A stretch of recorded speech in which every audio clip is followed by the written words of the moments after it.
서로 다른 연구 방법에 의해 우리 의원들에게 최고의 연구 방법으로서 꼽히는 것은 전형적인 연구법이다. 연구자들은 이 방법으로 그들의 연구 과제를 실험에 평가해서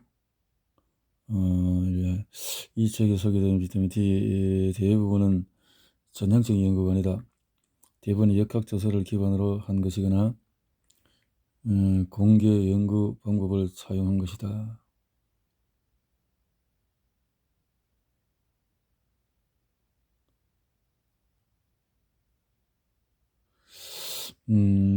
역학적 연구는 시간을 거슬려 자료를 조사하여 둘 또는 그 이상의 변수 사이의 연관성을 분석하는 방법이다.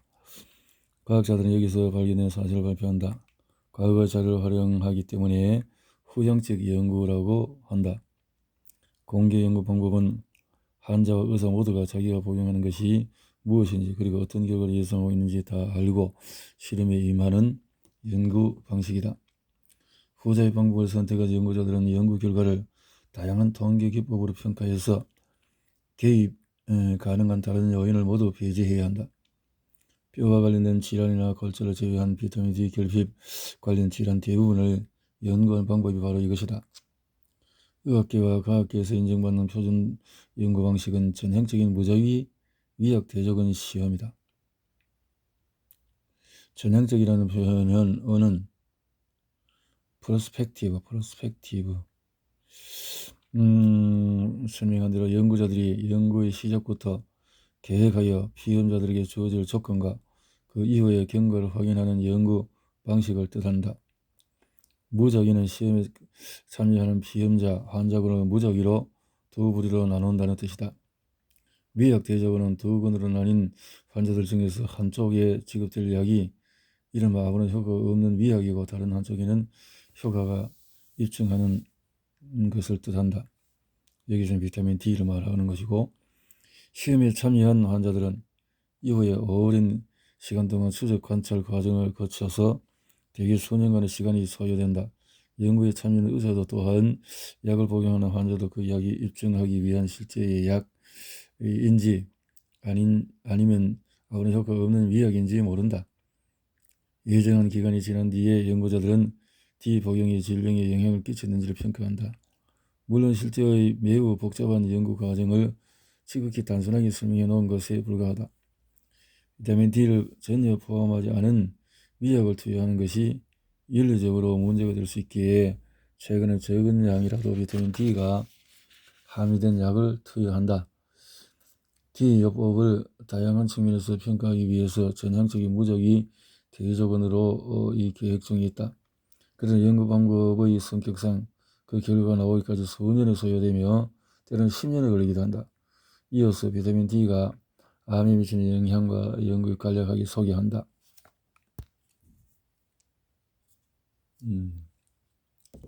10년 D와 암 연구자는 매년 D 부족으로 인한 발생한 암으로 6만 명이 사망하는 것을 추정한다. 암으로 인한 전체의 10%에 해당한다. 이 수치를 캐나다 암 사망자 수에 대비하면 비타민 D 결핍에 대한 수는 7,000명으로 추정된다. D는 이처럼 단순한 물질이 암처럼 복잡한 질병을 예방할 수 있는 것이 사실일까? 이상한 소리처럼 들릴지 모르지만 이미 많은 연구자들 거듭해서 이해를 높여 노력했다. 그래서 결과를 알린 것을 이제 책을 써도 그래서 썼다고 해도 과언이 아니다.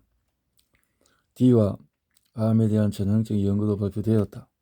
2007년 임상영양학자 전형적인 연구 결과가 발표되었다. 그래서 칼슘이 피부 암 이외의 악성 종양을 억제하는 효과를 확인하기 위한 것이었다. 연구의 존 라피 박사와 동료들은 이 연구를 전형적인 연구로 설계해서 뿐만 아니라 무작위 이중 맹금 위약 대조건 시험으로 계획했다. 이 연구는 환자들이 모두 폐경기 여성 중에 무작위로 선별되었으며 연구자들도 환자에게 제공되는 약이 비타민 D 또는 D와 칼슘인지 아니면 약성물이 없는 위약인지 알 수 없게 진행되었음을 뜻한다. 이 연구에서 위약을 복용한 환자들에게는 D나 칼슘 성분이 전혀 없는 위약이 제공되었다. 연구는 D가 폐경기 여성에게 암을 예방하는 효과가 있음을 밝힌 최초의 전향적인 연구다. 이 연구는 또한 나를 찾아온 환자들에게 D가 암 예방에 효과가 있음을 자신있게 말할 수 있도록 확신을 준 첫 연구였다. 이는 비단 폐경기 여성이 아니더라도 좋은 소식이다. 나는 이 연구가 조만간 모든 연령대의 남성과 여성에 적용될 것을 기대한다. 아직은 더 다양한 연구가 확고히 할 수 있기에 효능에 조심스러웠지만은 추천할 자신은 있다. 이것은 네브래스카 주에서 403명의 폐경 여성을 대상으로 4년간 진행이 되었다. 그래서 결과는 각종 암 발생이 60% 감소했다고 발표했다.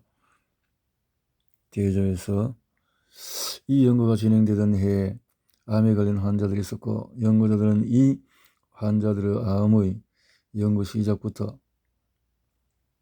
통계 분석에서 첫째 자료를 제외했을 경우 더욱 극적이었다. 칼슘과 비타민 D를 함께 복용한 폐경 여성들은 미약을 대조한 것보다 77%나 감소했다.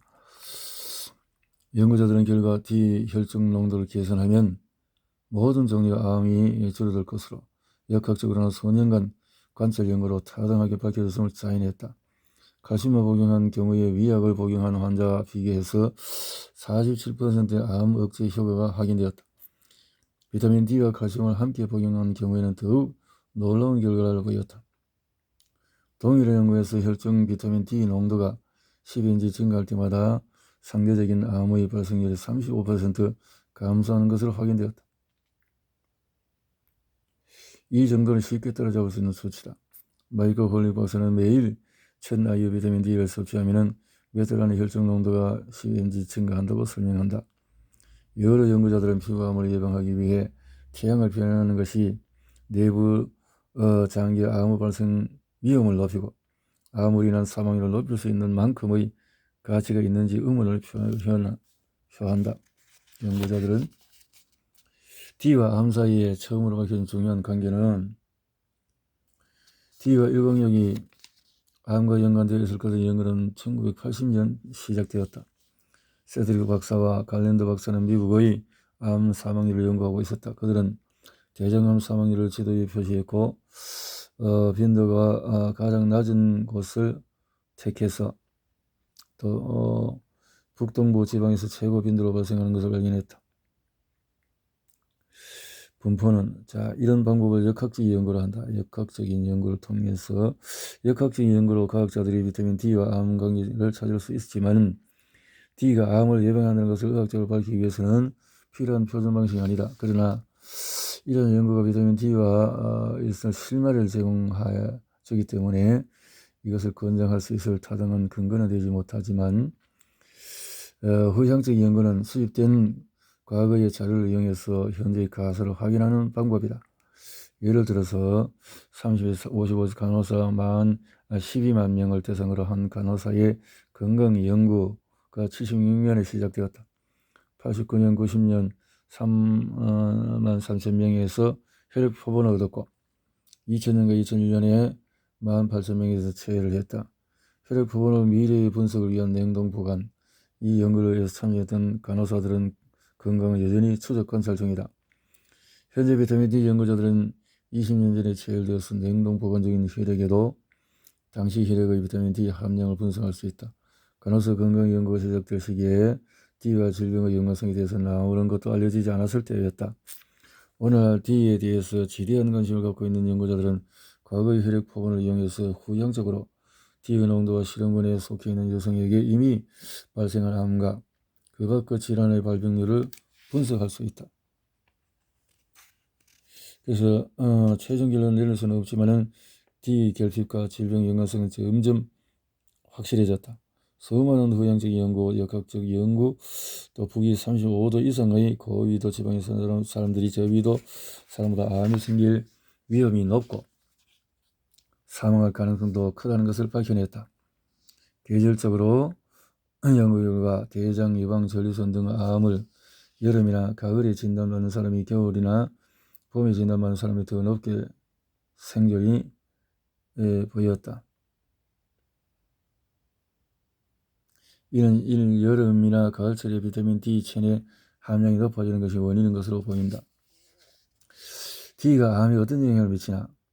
라페 박사와 동료들은 D가 암을 억제하는 기전이 아직 확실하지 않다고 지적하면서 지금까지 연구를 토대로 고농도의 D가 세포 자멸사, 세포 분화, 세포 증식 조절을 향상시키는 것으로 보인다고 발표했다. 세포 자멸사, 그래서 연구자들이 D가 암을 예방하는 기전으로 간략한 것은 세포 자멸사로 세포가 정상으로 사멸하는 과정이다. 비타민 D는 세포가 암세포로 변하기 전에 사멸할 수 있도록 돕는다. 세포 분화는 세포는 고유의 기능을 하도록 변화한다. 비하 상태의 세포는 성장하면서 점차 특화된 조직과 기관의 기능에 맞춰서 변모한다. 세포는 더 이상 분열하지 않을 때까지 지속적으로 분화 과정을 거친다. 완전히 성숙한 세포가 되면 더 이상 분열하지 않는다. 암세포는 분화 능력을 상실하여 계속 성장과 분열 과정을 거친다. 암세포는 빠르게 분열하여 증식한다. D는 암세포가 다시 분화 과정을 거쳐서 세포가 속한 기관에 알맞게 정상 기능을 하는 세포로 성장할 수 있도록 돕는다. 세포 증식은 체내의 세포가 성장하여 분열하여 수가 늘어가는 증식이다. 세포 증식을 조절하는 유전자는 D의 영향을 받는다. 만약에 D의 농도가 낮으면 세포 증식을 조절하는 유전자의 기능이 저하된다. 세포 성장 조절. D는 혈관에 새로 생성되는 혈관 신생 과정을 막는다. 암세포는 저절로 성장하기 위해서 영양분을 공급해줘 새로운 혈관을 만든다. D는 혈관 신생 과정을 조절하는 유전자에 영향을 주어서 암세포가 새로운 혈관을 만들지 못하게 억제하여 암세포의 성장을 억제한다. 전이의 감소. 암세포의 전이는 세포의 일부가 혈액을 통해서 신체의 다른 부위로 이동하여서 정상의 조직 사이에 팔고 들어서 암세포 종괴를 형성하는 것을 뜻한다. 억제할 수 있다. D가 세포 내에서 기능한다 하면은 분해되며 활성 상태의 D로 다시 혈류로 돌아오지 않으며 칼슘 대사에 더 이상 영향을 주지 않는다. 기능을 다하면 세포를 보호하는 기전을 이해했다면 D의 결핍이 암 발생 위험 요인이 되는 까닭을 이해할 수 있을 것이다. 이런 상호작용을 이해하면 건강한 사람에게 암의 발생 이유에 대해서 통찰력이 생길 것이다. 그리고 나아가서 암과 D를 연구하는 수많은 학자들이 정부가 설정하는 D의 권장 섭취량을 높여야 한다고 주장하는 것도 이해하게 될 것이다. 나는 실제 환자 진료를 통해서 고단히 D의 권장 섭취의 효과를 경험했다. 나에게 진료를 받던 환자들 중에서 통상적으로 알려진 발암 위험 요소가 없는데 암에 걸린 환자들이 많았다. 군살 없이 정상 체중을 유지하고 영양분이 풍부한 식사를 유지하며 담배를 피우거나 술을 마시지 않는 건강한 사람이었는데도 암에 걸린다. 이런 환자들은 대개 내 경험에 비추어서 D가 부족한 사람들이다. D는 17세까지 17가지 암의 위험을 감소시키는 효과가 있는 것이 확인되었다. D 옹호자들은 다양한 과학적인 근거를 제시한다. 여러 연구에 의하면 D 결핍과 대장암, 유방암, 저류선암, 방광암, 식도암, 위암, 난소암, 직장암, 신장암, 자궁암, 자궁경부암, 담낭암, 후두암, 구강암, 췌장암, 비호즈킨 림프종, 호즈킨 림프종 연관이 있을 것으로 추정하고 있다. 세부적인 각 질병에 대해서는 차차 소개해보자. 유방암에 대해서. 여성암으로 인한 사망 중에서 두 번째로 많은 부분을 차지하고 있다. 이제 40세 이후에 백인 여성의 유방암 빈도가 더 높지만은 40세 이전에서는 흑인에게 더 빈발하고 있다. 유방암으로 인한 사망은 나이와 무관하게 흑인에게서 더 높다. 유선 조직 세포에서 D 수용체가 있어서 체내에 충분한 양의 D가 있을 경우에 활성화된다. 활성화된 비타민 D가 암 발생을 억제하고 세포 돌연변을 회복시키며 또 암세포가 생성되었더라도 증식을 억제하는 효과가 있는 것으로 알려진 과정과 시발점 역할을 한다. 암세포는 비타민 D가 충분한 상황에서 세포 자멸소 과정에 의해서 효과적으로 제거된다. 활성 비타민 D는 암세포가 스스로 혈관을 만드는 과정을 방해하여 마구 자라나는 세포들을 고사시키는 것으로 알려져 있다. D가 혈중 농도가 20mg 이하인 여성은 유방암 발생률이 50% 이상 증가한다. 사람과 동물을 대상으로 한 연구에서 청소년기에 적절한 양의 D를 공급받지 못하면 정상적인 유방 발육에 제한이 있을 수 있다는 결과가 나왔다. 이러한 연구 결과에도 불구하고 2007년 미국 암학회가 발행한 유방암 관련 소책자 비타민 D 교실과 이 질환의 관계에 대해서 전혀 언급이 없다. 나는 유방암 발생 위험이 있는 D를 적절 보충해야 할 것을 권장한다. 99년에 유방암의 햇빛에 연구가 있었다. 위험을 감소의 결론이 있었다. D 보충제가 이렇게 7만 15만 건 예방할 수 있으며 사망자를 37,500명을 줄일 수 있다고 주장했다. 2008년의 발표에 의해서 103명의 폐경 후의 여성이 유방암을 새로이 진단받을 당시 비타민 D 혈중 농도를 보니까 84%가 비타민 결핍이었다. 이 중에서는 흑인 여성 또는 히스패닉 여성이 D 결핍이 여성에 비해 낮았다. 백인 여성에 비해서 1년간 비타민 D를 권장 섭취량만큼 복용한 여성에게서 혈액 검사를 다시 했을 때 백인계 또 히스패닉 여성의 10%만이 적정치에 도달했다. 흑인 여성은 적정치에 도달한 사람이 한 명도 없었다. 연구 결과 현재 비타민 D 권장 섭취량은 유방암 여성 환자의 비타민 D 혈중 농도를 30mg 이상으로 높이기에 부족하다는 결론을 제시하고 있다. 구디의 유방암 비타민 D 연구는 나는 유방암과 비타민 D에 대한 최근 연구 중에서 2008년 봄 파멜라 구딘 박사팀이 발표한 것을 중요한 것으로 꼽는다.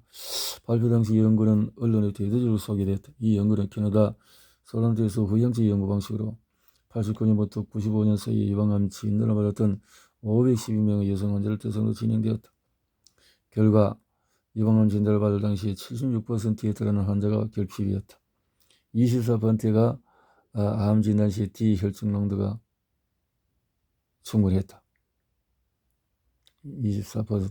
연구전 진단 당시 D 결핍 상태였던 환자들이 D가 충분했던 환자들에 비해서 유방암 사망 가능성이 73%나 더 높았다는 것을 밝혔다. 진단 시 D 결핍 상태였던 환자들에게 재발이나 전이가 거의 2배의 빈도로 나타났다. 그러나 첫 진단 시 D가 충분했던 환자 83%는 연구기간 동안 전이가 생기지 않고 생존했다. 이 연구의 결론을 인용하면 다음과 같다. D의 결핍은 유방암을 진단받은 환자에게 흔히 병전하며 또한 좋지 않은 예후와 관련되어 있다. 나의 의견으로는 아니와 나는 이 연구에서 D 전문가들의 라디오 토론에 배석했다. D의 그래서 연구가 끝날 때까지 우선적으로 D의 효능을 믿고 복용하는 것이 좋다고 충고했다. 토론장에 참석자로서 D와 유방암의 예후성과 연관성에 대해서 이토록 놀라운 정보를 대부분의 여성 참석자들에게 널리 전했다. 나는 이 연구에서 더 높은 D 혈중 농도로 보이는 환자에게 예후가 좋았음을 밝혔을 뿐이며 D를 섭취하는 것이 어떤 이득이 되는지를 평가한 것은 아니라고 설명했다. 토론에 참석한 모든 이들이 나를 미친 사람처럼 취급했다. 당연히 그들은 그다지 비싸지도 않고 몸에 해로울 것이 없는 D를 복용하는 것이 몸에 이로울 것이라 생각했던 것이 분명했다. 나는 당시 인터뷰에 응했던 전문가의 의견에는 동의하지 않는다. 나도 대규모의 무작위 대조건 연구가 비타민 D의 치료 효과와 질병 예방 효과를 확실히 규명할 수 있을 것으로 생각한다. 그러나 그 전까지는 비타민 D가 특정 암의 발생을 막을 것이라고 또는 그 밖에 내가 이 책에서 소개하려는 효과가 있을 것이라고 선전할 수는 없다. 그러나 확실한 결과를 얻을 때까지 길게는 10여 년 이상이 소요될 것이다.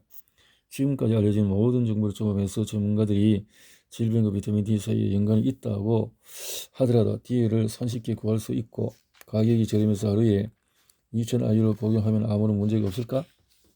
나는 물론 그 정도 양은 아무런 문제가 없을 것이라고 확신한다. 다음 장에서 10,000IU를 복용해도 문제가 없다는 설명이 있다. 모든 연구 결과를 토대로 판단할 때 그 정도를 복용해야 적정 수준으로 D가 교정될 것이다. 무작위 대조건 연구가 없다는 이유는 오직 교과서에만 의존하는 의사가 유방암에 걸린 환자를 돕기 위해서 사용할 비타민 D에 대해서 트집을 잡는 이유가 될 뿐이다. 존 칸넬 박사는 2008년 1월 약물 치료에 관한 전문가들의 견해를 다루는 학술지 다음을 내용을 게재했다. 비결핍을 진단하지 말고 치료하지도 말라는 말인가? 사람을 대상할 무작위에서 흡연의 위험성이 밝혀져도 저자들은 그 이유를 찾아야 한다. 확실한 역학적인 자료에 흡연의 위험을 밝히는 증거 있고 기전을 보이는 것은 충분하다. D에 대해서도 마찬가지다. D의 결핍. 활성화된 비타민 D의 일종은 스테로이드 호르몬처럼 작용 유전자에 영향을 미치는 기전이 확인되었다. 그래도 일부는 D에 대한 역학적 자료의 양과 질에 대해서 논쟁을 벌일 것이다. 이것은 정부나 의료계가 흡연에 대해서 정책을 결정을 할 때의 상황과 똑같아.